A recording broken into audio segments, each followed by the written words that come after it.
நமக்கு இப்போ சிஎம்மா கிடைச்சிருக்கிற அண்ணன் விஜய் அவர்கள் எப்படிப்பட்டவர் அப்படின்னு பார்த்தீங்கன்னா, செங்கல்பட்டு மாவட்டத்தில் வீரா என்கிற வீராசாமி அவர்கள் வந்து தாவைக்க நிர்வாகியாக இருக்கிறாப்ல.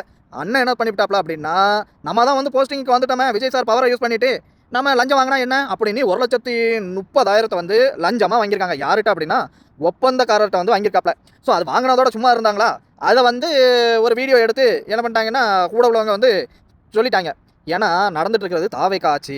அதனால அக்கம் பக்கத்தில் உள்ளவங்களே போட்டு கொடுத்துருவாங்க. ஏன்னா நம்ம தலைவர் என்ன சொல்லியிருக்காரு, ஒரு பைசா யாரும் லஞ்சம் கொடுக்கக்கூடாது, லஞ்சம் வாங்கவும் கூடாது, வாங்கவும் விட மாட்டோம், வாங்கினவங்களையும் விட மாட்டோம்னு சொல்லியிருக்காரு. அப்படிப்பட்ட தலைவரை நெஞ்சிலையும் வச்சுக்கிட்டு, பின்னாடி போட்டோவிலையும் வச்சுக்கிட்டு, சட்டையிலையும் குத்திக்கிட்டு, நீங்கள் கள்ளத்தனமாக லஞ்சம் வாங்கினா விட்டு வைப்பாரா? அடிப்படை உறுப்பினர்ல இருந்து தூக்குனது மட்டும் இல்லாமல் நியூஸ் தலைமைக்கு போன கொஞ்ச நேரத்துக்குள்ள பதவி பறிபெயர்ச்சி, கைக்கு விலங்கு வந்துருச்சு, எல்லாம் இதாயிருச்சு. மற்ற கட்சி மாதிரி கிடையாது. டம்கா டோம்கா டீம்கான்னு சொல்லிட்டு நிறைய ஆட்சி ஆண்டுச்சு பாருங்க, அந்த மாதிரி கிடையாது. இது டிவிக்கே. லஞ்சம் கொடுப்பவர்களுக்கும் லஞ்சம் வாங்குபவர்களுக்கும் இந்த கட்சியில் இடமே இல்லை.